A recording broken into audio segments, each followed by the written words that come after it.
રમાડતા હોવાનો video viral. Video Mendarda વિસ્તારનો હોવાનું અનુમાન. ક્લબ સંચાલક હપ્તાથી જુગાર રમાડતો હોવાનો દાવો. ઉપર સુધી હપ્તા પહોંચતા હોવાનો સંચાલકનો દાવો. અંદમાન નિકોબાર ટાપુ પર 48 કલાકમાં બેસી શકે છે ચોમાસું. ચોમાસું બેસવા માટે સ્થિતિ અનુકૂળ હોવાનું અનુમાન. ચોમાસાને લઈ હવામાન વિભાગે વ્યક્ત કર્યું અનુમાન. વાવાઝોડાની સંભાવના વચ્ચે મોટા સમાચાર. 22 મે બંગાળની ખાડીમાં લો પ્રેશર સર્જાવાની સંભાવના. લો પ્રેશર ડિપ્રેશનમાં પણ ફેરવાય એવી સંભાવના. હવામાન વિભાગે વ્યક્ત કર્યું અનુમાન. ગુજરાતમાં 4 દિવસ ખૂબ આકરી ગરમી પડશે. તાપમાનમાં 2 થી 3 ડિગ્રીનો વધારો નોંધાઈ શકે. રાજ્યના ઘણા ભાગોમાં હીટવેવની આગાહી. પોરબંદર, દ્વારકા, ભાવનગર, કચ્છ, સુરત અને વલસાડમાં હીટવેવની આગાહી કરાઈ. કાંઠાના વિસ્તારમાં ગરમ અને ભેજવાળી હવા ફૂંકાઈ શકે છે. કાંઠાના ભાગોમાં ઉકળાટભર્યું વાતાવરણ રહી શકે. ઉત્તર પશ્ચિમ ઉત્તર પૂર્વના પવન ફૂંકાતા ગરમી વધશે. સપ્તાહ બાદ ગુજરાતમાં ફરી આવશે વરસાદનો રાઉન્ડ. હવામાન નિષ્ણાંત અંબાલાલ પટેલે કરી આગાહી. 24મી મે થી 5 જૂન વચ્ચે ગુજરાતમાં આવશે વરસાદનો રાઉન્ડ. મેના અંતમાં અરબી સમુદ્રમાં ચક્રવાત સર્જાશે. ગરમીનું આજે ઓરેન્જ એલર્ટ જાહેર. ગરમીને લઈ હવામાન વિભાગની આગાહી. 19 થી 23મીએ મહત્તમ તાપમાન 43 ડિગ્રી સુધી જઈ શકે. આગાહીને લઈ એએમસીએ શહેરીજનોને સાવચેતી રાખવા કરી અપીલ. એએમસીએ લોકોને પ્રવાહી લીંબુ શરબત, છાશ, નાળિયેર પાણીનું સેવન કરવાની કરી અપીલ. આહારમાં વધુ પડતું પ્રોટીન અને વાસી ખોરાક લેવાનું ટાળો. લાઇટ કલર અને સુતરાઉ કાપડ પહેરવા અપાઈ સલાહ.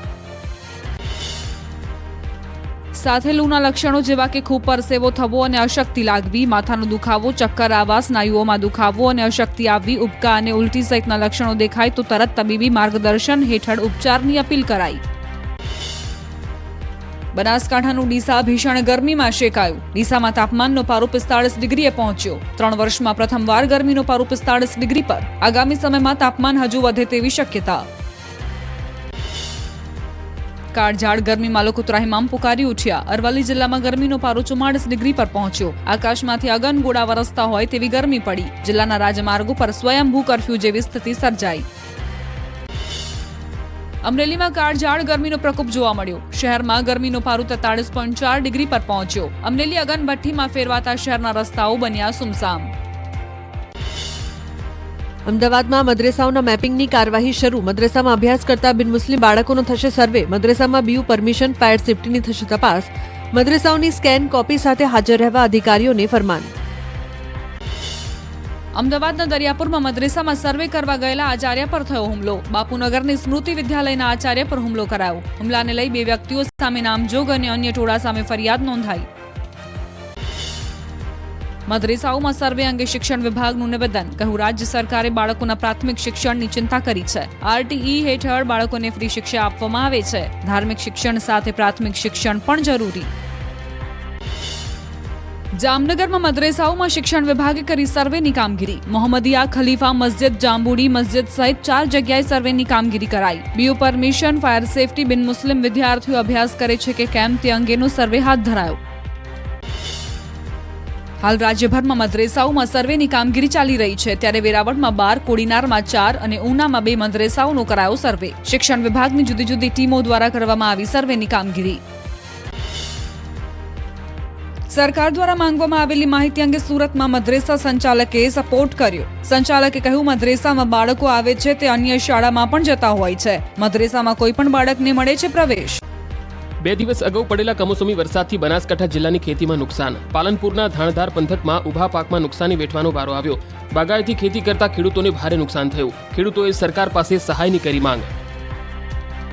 ગરમીનો પારો વધતા રોગચાળો વધ્યો. મહીસાગરના લુણાવાડા સ્થિત જનરલ હોસ્પિટલ ફૂલ થઈ ગઈ. જનરલ વોર્ડ ફૂલ થતા હોસ્પિટલોની લોબીમાં લોકો લઈ રહ્યા છે સારવાર. હોસ્પિટલમાં અવ્યવસ્થાથી દર્દીઓ થયા પરેશાન. ગાંધીનગરમાં મસાલાની સિઝનમાં ફૂડ એન્ડ ડ્રગ વિભાગે સપાટો બોલાવ્યો. ફૂડ એન્ડ ડ્રગ વિભાગની સ્પેશિયલ ડ્રાઈવમાં અઠવાડિયામાં 300 થી વધુ ફેક્ટરી પર ચેકિંગ હાથ ધરાયું. 300 થી વધારે નમૂના તપાસ માટે મોકલાયા. અમદાવાદમાં ગરમીમાં રોગચાળાની ભીતિને પગલે આરોગ્ય વિભાગ સતર્ક. ફૂડ વિભાગ દ્વારા દરોડા પાડી સપ્તાહમાં 92 શંકાસ્પદ નમૂના લેવાયા. લસ્સી, છાશ, મસાલા, તેલ સહિતના નમૂના લેવાયા.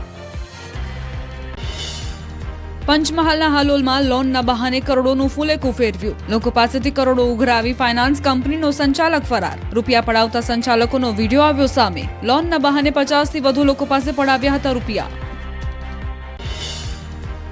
મોરબીમાં ગટર ઉભરાવાની સમસ્યાથી વેપારીઓ ત્રાહિમામ. પરેશાન થયેલા વેપારીઓએ કલેક્ટરને કરી રજૂઆત. અનેક ફરિયાદ કરવા છતાં પાલિકા દ્વારા કોઈ કામગીરી ન કરાતી હોવાના વેપારીઓના આરોપ. બનાસકાંઠાના પાલનપુરના ચિત્રાસણી ગામમાં બેંક ઓફ બરોડામાં ગ્રાહકોએ કર્યો હલ્લાબોલ. ઇન્ડિયા ફર્સ્ટ વીમા પોલિસીના એજન્ટે બેંક સાથે મળીને કરોડોનું કૌભાંડ કર્યાનો આક્ષેપ. ગ્રાહકોએ નાણાં પાછા આપો નહીં તો ઘેરાવ કરીશું ની આપી ચીમકી. અમદાવાદ શહેરમાં ટ્રાફિક પોલીસ દ્વારા ટોઈંગ કરી લઈ જવાતા વાહનોને લેવા જવામાં વાહન ચાલકો ત્રસ્ત. મણિનગરથી 5 કિલોમીટર દૂર બેરામપુરામાં ખુલ્લા મેદાનમાં રાખવામાં આવે છે વાહનો. ટ્રાફિક પોલીસ તંત્રએ પણ ભોગવવી પડે છે હાલાકી. સ્માર્ટ મીટરને લઈ લોકોની ફરિયાદ સામે આવી. કેયુર રોકડિયાએ એમજીવીસીએલના એમડી સાથે કરી વાત. મધ્ય ગુજરાતમાં હાલ થોડા સમય માટે સ્માર્ટ મીટર નહીં લાગે. 25,000 મીટર લગાવવાનો હતો પાયલોટ પ્રોજેક્ટ. ડેટા અને ગ્રાહકોને લગતી મુશ્કેલીઓનું વિશ્લેષણ થશે. નવા આદેશ બાદ લગાવાશે સ્માર્ટ મીટર. આણંદના પાંદડમાં ગામમાં પીવાના પાણી માટે વલખા. ઘરે ઘરે આપેલા નળ ઘરની શોભા વધારવા પણ પાણીની ટાંકી ગામમાં શોભાના ગાંઠિયા સમાન. મહિલાઓ જીવના જોખમે કૂવામાંથી પાણી ભરવા જવા મજબૂર. બરવાડા નગરપાલિકા કચેરીને સ્થાનિકોએ તાળાબંધી કરી. ગટરનું ગંદુ પાણી રોડ પર ફરી વળતા લોકોમાં રોષ છવાયો. અનેક રજૂઆત છતાં કોઈ ઉકેલ ના આવ્યો હોવાનો સ્થાનિકોએ લગાવ્યો આરોપ. ગંદા પાણીથી રોગચાળાની દહેશત ફેલાઈ.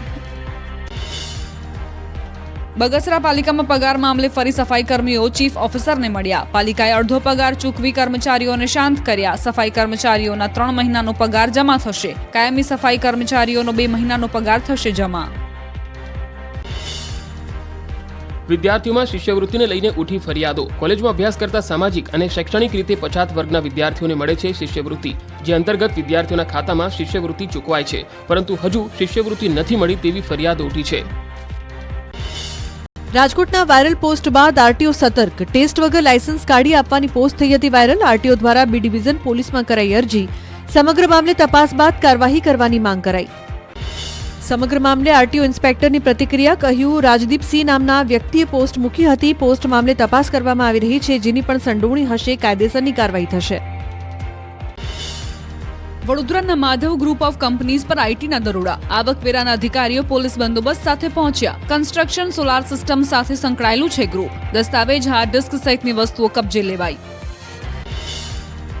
બનાસકાંઠાના 5 તાલુકામાંથી પસાર થતી સુજલામ સુફલામ કેનાલમાં પાણી બંધ કરાતા ખેડૂતોમાં રોષ. પાણીના અભાવે દિયોદર, લાખણી, થરાદ સહિતના ગ્રામ્ય વિસ્તારમાં ખેતરમાં ઉભો પાક સુકાવવાના આરે પહોંચ્યો. ચિંતિત ખેડૂતોએ કેનાલમાં તાત્કાલિક પાણી છોડવા કરી માંગ. નર્મદાના રાજકારણમાં ફરી ગરમાવો. ટીડીઓને ધમકી મામલે વિવાદ વકર્યો. મનસુખ વસાવાના નિવેદન પર ચૈતર વસાવાના પ્રહાર. ચૈતર વસાવા પર ટીડીઓને ધમકી આપ્યાનો આરોપ. ચૈતર વસાવાએ નર્મદા ડીવાયએસપી લોકેશ યાદવને કરી રજૂઆત. કહ્યું, પોલીસ ખોટા કેસ કરશે તો અમે સીધા પોલીસ સાથે ઘર્ષણમાં ઉતરીશું. નર્મદા પોલીસ તટસ્થ કાર્યવાહી કરે તેવી રજૂઆત પણ કરી. સુરત શહેરમાં ફોન લગાવો, યુપી જીતાઓના બેનર લાગ્યા. યુપીના 20 લોકોને ફોન કરીને ભાજપને જીતાડવાની અપીલ કરવાની રહેશે. આમ કરનારને 4 જૂન પછી ભાજપના પ્રદેશ અધ્યક્ષ સી.આર. પાટીલ સાથે ચા નાસ્તો કરવાનો મોકો મળશે. દાતા તાલુકાના ભેમાળ ગામ નજીક કાર પલટી. બેકાબુ કાર હાઈવે પર ચાની હોટલમાં ઘૂસી. હોટલમાં ઘૂસતાની સાથે જ કાર પલટી ગઈ. કારમાં સવાર 4 લોકોને નાની મોટી ઈજા પહોંચી. 7 દિવસના રિમાન્ડ કરાયા મંજૂર. રણમાં મીઠાની જમીન માટે થયો હતો હુમલો. હુમલામાં એક વ્યક્તિનું થયું હતું મોત. 17 લોકો સામે નોંધાઈ ફરિયાદ. સુતેલી મહિલાનો કાન કાપીને દાગીનાની લૂંટ. વડોદરામાં પાદરાના ડભાસા ગામનો બનાવ. 2 અજાણ્યા લૂંટારુઓ લૂંટ કરી ફરાર. અંદાજે 2 લાખના દાગીનાની લૂંટ ચલાવાઈ. પાદરા પોલીસ મથકે ફરિયાદ નોંધાઈ.